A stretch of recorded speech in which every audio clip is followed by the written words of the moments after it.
The Speakers Program is presenting a debate on the Warren Commission report, The Assassination of President Kennedy. Resolved, the conclusions of the Warren Commission report are invalid. The participants. Mark Lane practiced law in New York for 12 years. In 1960, he was elected to the New York State Assembly representing East Harlem and Yorkville. In 1961, he was arrested in a freedom ride in Jackson, Mississippi. After the assassination of President Kennedy, he was appointed by Mrs. Oswald to represent her son's interests at the Warren hearings. His researches led him to the writing of his best-selling book, Rush to Judgment. Professor Wesley J. Leebler is an attorney, acting law professor at UCLA's Law School, and assistant counsel to the Warren Commission. A member of Law Review at the University of Chicago Law School, he was recommended to head counsel Rankin by the law school dean.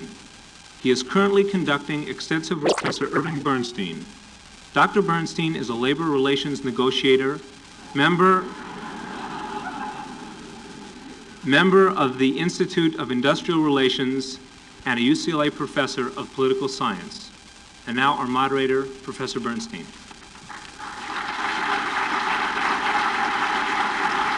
Of 6 minutes, then a question and answer period with alternating questions from members of the audience to each of the participants, and finally closing statements of 4 minutes each.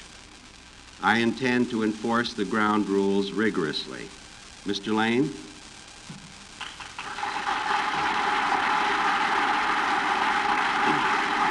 Thank you. Thank you. I'm very pleased to be here. It has been said, and I stood almost alone in this country with some doubts about the official version of what happened in Dallas on November 22nd, 1963. I never was alone, never for one instant, although the media, radio, television, newspapers almost unanimously endorsed the Commission's report and served as salesmen to the American people. Although the government very clearly took its position, I never was alone, because I spoke at some 85 college campuses throughout this country. And I discovered then that which I really knew before, and that is that you said that you loved him. You said that you loved the things for which he lived.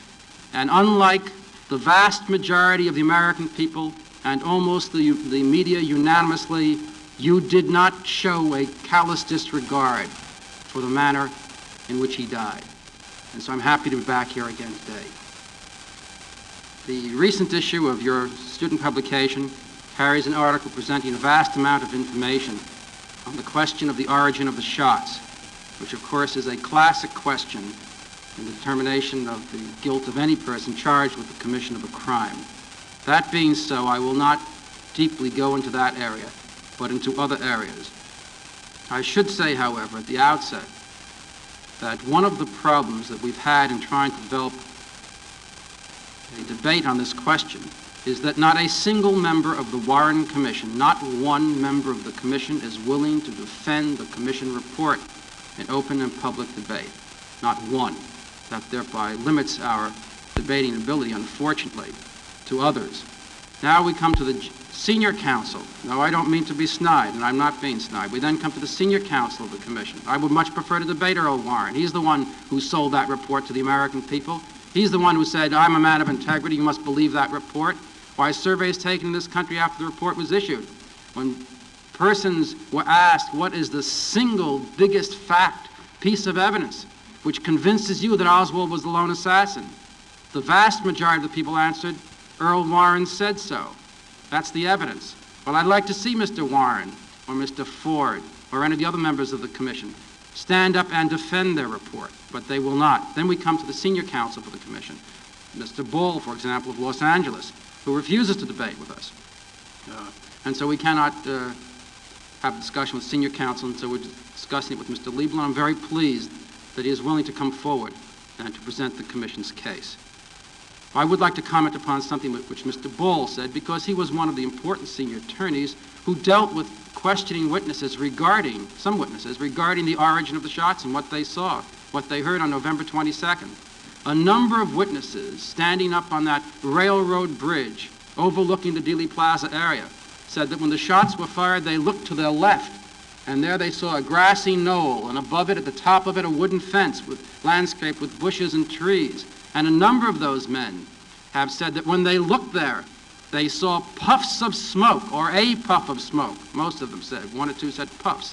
But 7 of them said that they saw at least a puff of smoke rise from that area, evidently coming from behind the wooden fence. Is that relevant? Of course it's relevant. Mr. Ball recently spoke at the Associated Press Managing Editors Conference late last year in San Diego. And what did Mr. Ball say there? Remember, this is your lawyer who you sent there to Dallas to get the facts as to the origin of the shots. What did he say?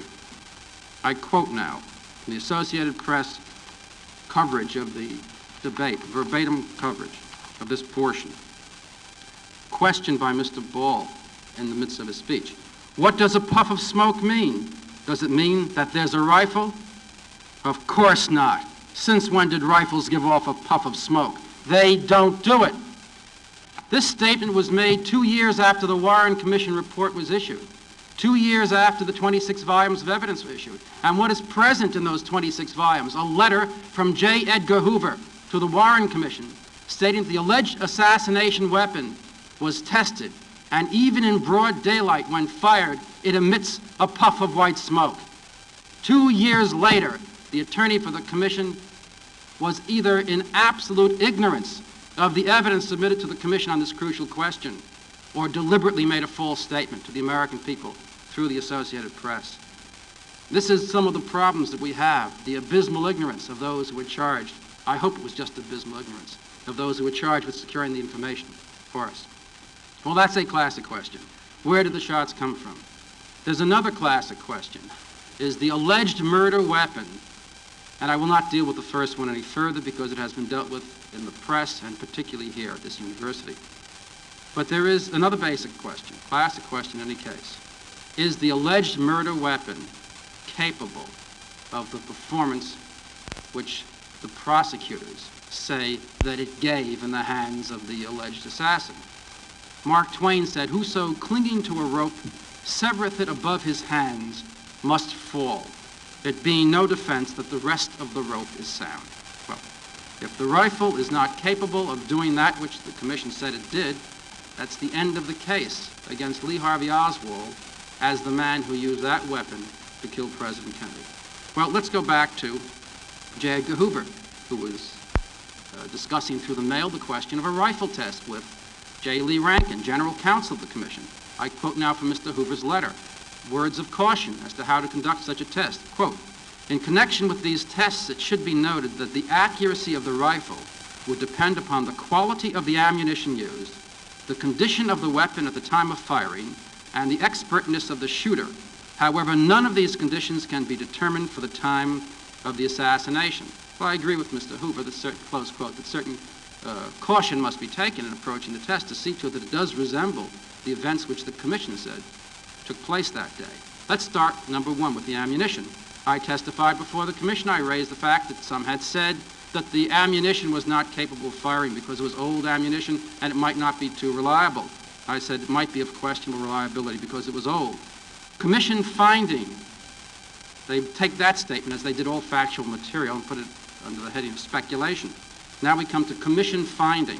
Quote, "The ammunition used in the rifle was American ammunition recently made by the Western Cartridge Company, which manufactures such ammunition currently." Recently made, manufactures it currently. We just wrote to the company, and they wrote back, quote, "Concerning the only company which manufactures it and the company which was listed by the commission as being the one which recently made it and manufactures the ammunition currently. Concerning your inquiry of the 6.5 millimeter Mannlicher Carcano cartridge, this is not being produced commercially by our company at this time. Any previous production on this cartridge was against government contracts which were completed back in 1944, which is precisely what I said to the commission, about 20 years old. I was a half a year off, as it turns out. The commission was 20 years off. Another letter from the Commission, from the manufacturer. The Commission say about the weapon. Based on these tests, the experts agreed that the assassination rifle was an accurate weapon, in fact, as accurate as current military rifles. That's this 1898 designed Italian Mannlicher Carcano. Let's see what W.H.B. Smith, author of the National Rifle Association books, the Basic Manual of Military Small Arms, says about the same weapon. These rifles are poor military weapons in comparison with the United States, British, German, or Russian equipment. Another expert's Mechanics Illustrated. Mannlicher Carcano is crudely made, poorly designed, dangerous and inaccurate, unhandy, crude, unreliable on repeat shots, has safety design fault. And the rifle book. This rifle has a coy habit of blowing the firing pin out in the shooter's face. Commission says this is a fine rifle, as good as any military rifle manufactured in the world. The Commission statement. Okay, that's the rifle. Now let's talk about the telescopic sight. FBI report from Hoover, letter. It is to be noted that at the time of firing these tests, the telescopic sight could not be properly aligned with the target, since the sight reached the limit of its adjustment before reaching accurate alignment. As to the expertness of Oswald with the weapon, the last point made by Mr. Hoover. Oswald's last known score in the Marine Corps, fired 191, lists him as a rather poor shot, according to the testimony before the Commission. Before that, 2.5 years prior to that, he fired a little better. He fired 212. 191 is 1 point above the bare minimum for the lowest qualification in the Marine Corps. Okay, now we're going to have what the Commission says is a test, quote, under conditions which simulated those which prevailed during the assassination. That's how the weapon's going to be tested by the Commission. Oh, 1 minute to present the Commission's case. Okay, number one, instead of a poor marksman or a rather poor marksman, the Commission chose the 3 best riflemen they could find in America. Number two, the Commission said Oswald fired from a perch 60 feet above the ground. The experts fired from a tower 30 feet above the ground. Number three, the Commission said Oswald fired at a moving target. The 3 experts fired at 3 stationary targets. Number four, the Commission said Oswald's first shot, because he fired as the car came from behind the oak tree, had its effect in less than 0.8 of 1 second after the president became visible. The experts were told, take as much time as you wish for your first shot. Number five, the rifle was rebuilt with metal shims in order to straighten out the scope and keep it from wobbling during the time it's fired. And the 3 experts fired. They each tried the test twice for a total of 18 shots at large stationary targets with this improved weapon, taking as much time as they wanted. Not one of the 18 shots, not one, hit the head or neck portion of the target. The Commission said Oswald, under different circumstances, more difficult circumstances, struck the president in the head and neck twice out of 3 shots. But of the 18 shots taken, and 2 of the experts in their 4 efforts couldn't come close in terms of the time even, but in terms of the accuracy, not one of the 18 shots struck the portion. What did the Commission say? Just one sentence. What did the Commission say about this conclusion? The Commission concluded that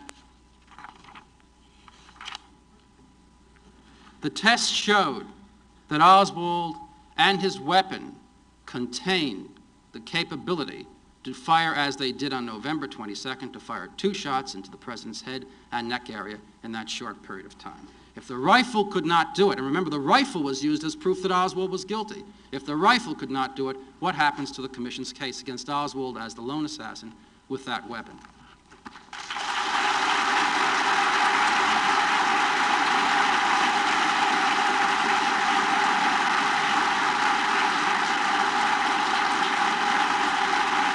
Thank you, Mr. Lane. Thank you, Mr. Lane. Mr. Leebler, you now have 12 minutes.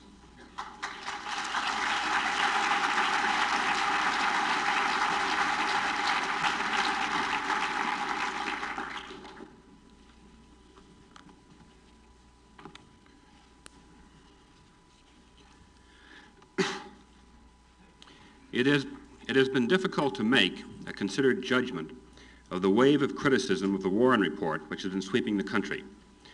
Very few people have either the time or the abiding interest to delve into the report and the 26 volumes of evidence on which it is based. But that must be done. It is not possible to judge the conclusions of the report on the basis of the critical literature alone. Before going to specifics I want to make clear my own personal views on a number of points. I think that much of the receptiveness to criticism of the report is part of a much more widespread lack of faith in government. We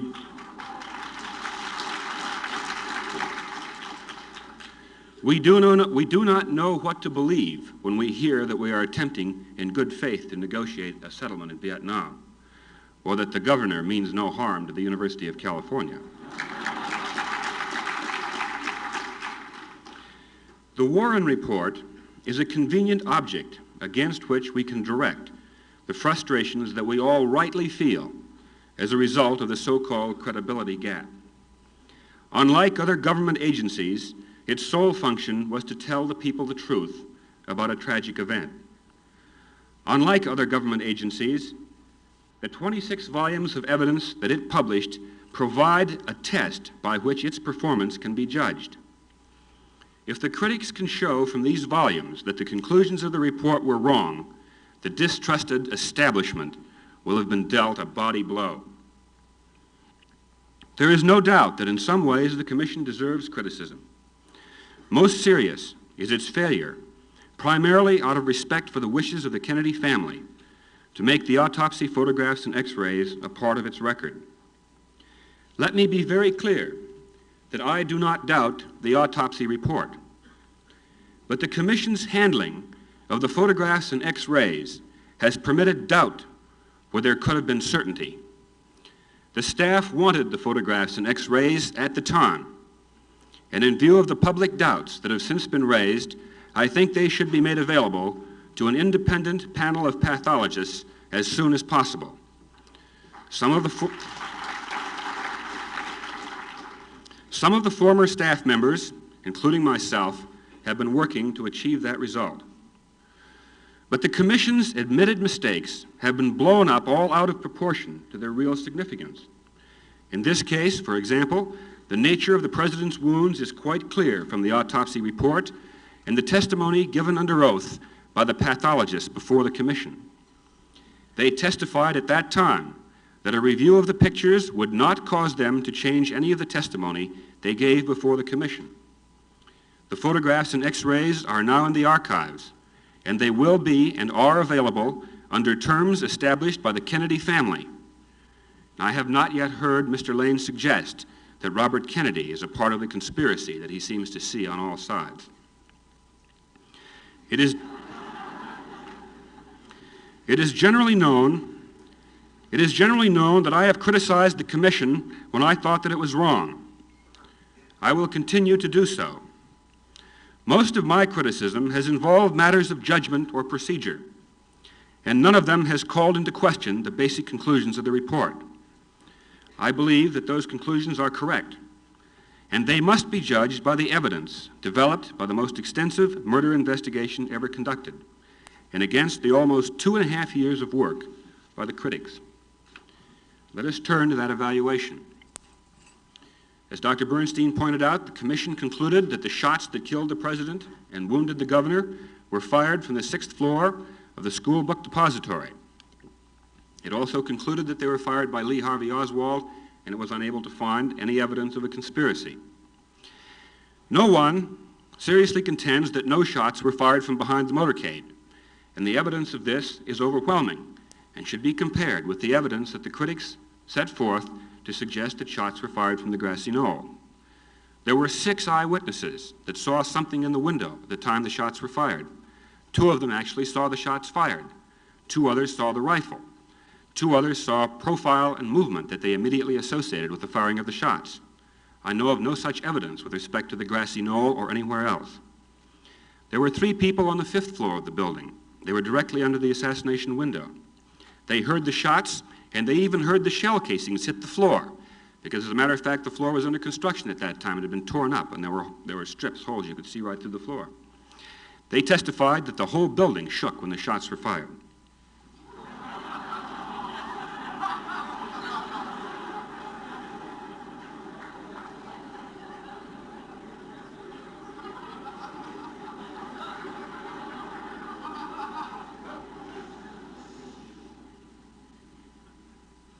A rifle and 3 shell casings were found on the 6th floor.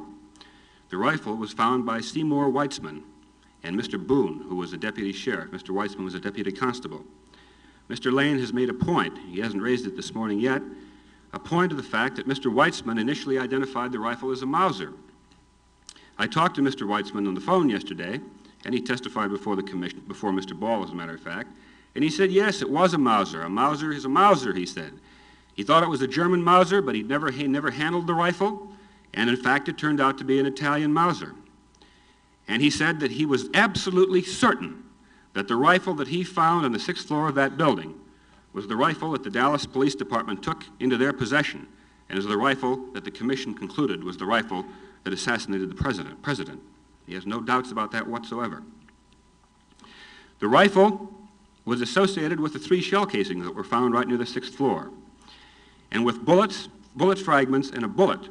The bullet was found on Governor Connolly's stretcher in the hospital, and the fragments were found in the car, in the presidential limousine. Now, Mr. Lane has made the point that this rifle was not accurate enough or not rapid enough to fire these shots, but the fact of the matter is that bullet fragments were found in the automobile that 4 experts testified were fired from this rifle to the exclusion of all other weapons. 3 of them were from the Federal Bureau of Investigation, and 1 of them was from the Illinois Department of Criminal Investigation. The commission had examined the bullets and test bullets fired from the Mannlicher Carsano so as to verify the FBI finding. The same was true of the nearly whole bullet that was found. Also significant are the autopsy findings. The autopsy surgeons found that the president was struck by 2 bullets.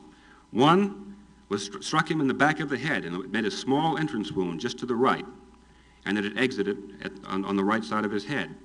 They were able to tell with absolute scientific certainty by examining the way the bone broke under the impact of the bullet that the small wound in the back was a wound of entrance, and that the skull fragments associated with the large defect on the right side of the head were associated with a wound of exit. It was an exit wound. These skull fragments and the portion of the skull were x-rayed and photographed, and those photographs and x-rays I've already referred to and in the archives now.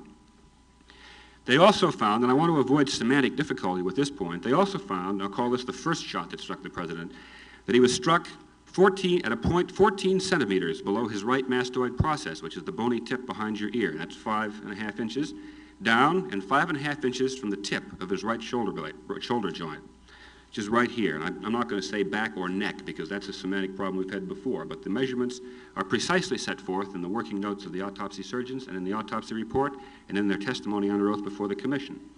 They determined that that bullet penetrated through 2 shoulder muscles, bruised the top of his lung cavity, and passed out right below the top collar button in the front. And the doctors testified that they were able to determine that the bullet had bruised the lung cavity with absolute certainty. And when the bullet passed out, it went on and it was undeflected and either struck someone else in the car or struck the automobile. We'll get to that later. The autopsy surgeons testified that the president was struck from behind and above. After we determined the source of the shots, we examined the evidence that tended to identify the assassin. The rifle, the ownership of the rifle was traced through the importer to a distributor in Chicago. And the night of the assassination, the FBI in Chicago went and found a roll of microfilm setting forth the records of rifle sales of Klein Sporting Goods Company. And right in the middle of a roll of microfilm was a purchase order, a money order, and an invoice showing that the rifle with this serial number, C2766266, I don't remember the serial number offhand, was shipped pursuant to the order to a post office box in Dallas that was controlled and in the possession of Lee Harvey Oswald. And this evidence was right in the middle of a strip of microfilm. It would have been impossible for that evidence to have been forged in any way. The rifle also had a palm print on it, and the palm print was identified as that of Lee Harvey Oswald. On the morning of the assassination, Oswald walked into the school book depository with a long brown package in his hand. There's been some question raised as to whether or not, because of the testimony of the 2 witnesses that saw him bring it in, whether that package was long enough to have contained the rifle. They thought it was shorter, not long enough to have contained the rifle. But the fact is that a brown package, precisely matching the description that these people gave, except as to length, was found on the 6th floor, right near the southeast corner window. And that package had the palm print and the fingerprints of Lee Harvey Oswald on it. and it was long enough to contain the rifle. Now, one problem that I've always had with that is, if Oswald did not carry that brown package that morning, when did he carry it? Because it had his prints on it, and it had them exactly where you'd expect to find them, on the bottom. Well, from the description of the way he carried the rifle, he cupped it in his hand like this. And the prints were on the bottom of the rifle, the palm print and the fingerprint. Oswald's prints were on the cartons, and one of the witnesses said that later identified Oswald as having been the man that fired the shots, Mr. Brennan. But contrary to what the critics say, the commission did not rely on that eyewitness identification to show that Oswald was the assassin, but only to show that the shots were fired from that window. Then it was determined that Oswald killed Officer Tippit shortly after the assassination, and that is shown by the physical evidence alone. The shell casings that were found next to Tippit's body were fired from Oswald's revolver to the exclusion of all other weapons. That was testified to by the Illinois Department of Criminology and by the FBI. Oswald had the revolver in his possession at the time he was arrested, and the ownership was traced to him through records precisely the same as those of the rifle. In addition to that, Oswald admitted that it was his revolver and that he had it in his possession at that time. Now, Mr. Lane has advanced a theory. He says that the shots came from the grassy knoll. 2 shots came from the grassy knoll, according to the recent issue of Playboy magazine. A total of 6 shots were fired. The first one only went in a finger's length into the back, and it stopped. We've talked about the magic bullet, but now we've got the tired bullet. Another one came in the throat. The other one came in the throat, and it too stopped. Apparently, we've never seen it, we've never been able to find it. It's not in the body, and it's nowhere else. And the interesting thing about the bullet that came in the throat is, when it went in the throat, according to Mr. Lane, it bent the fibers of the president's clothing at the throat outward. Now, that's a bit of magic that even the commission hasn't been able to come up with. I don't know how that was possible. And also, Mr. Lane says that the shot that killed the president was fired from the grassy knoll, and that is proven by the fact that the president's head moved backwards and to the left at the time he was struck by the shot, frame 312 to 313. That is not so. My time is up. We'll discuss that point later. Thank you.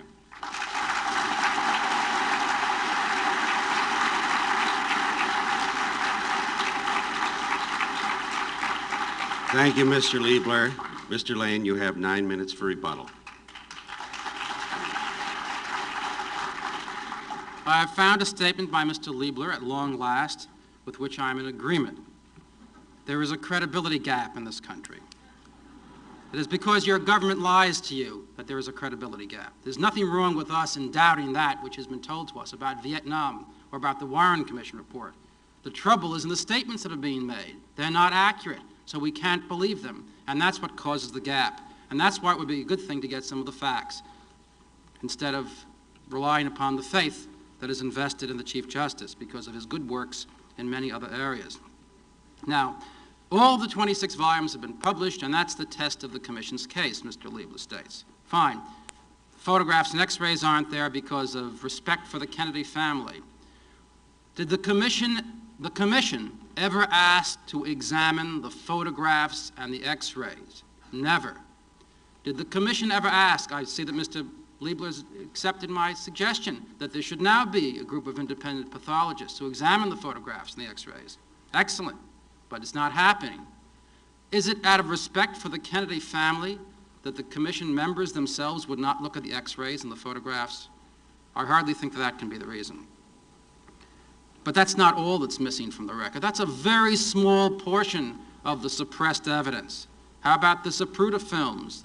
We talked about frame 312 and 313. That's part of a longer film made by Abraham Zapruder. Why are there frames missing there, which have not been published by the commission? And when the commission did get around to publishing them, 313 is the one which shows the effect of the bullet striking the president in the head, the fatal shot. Why did the commission then publish the 2 most important frames in terms of determining the direction of the president's head movement, 2 succeeding frames, 314 and 315, in a reverse way, calling 315 314 and 314 315? Just a mistake, said J. Edgar Hoover in a letter that he wrote to a student at UCLA who called this error to his attention. Just an error.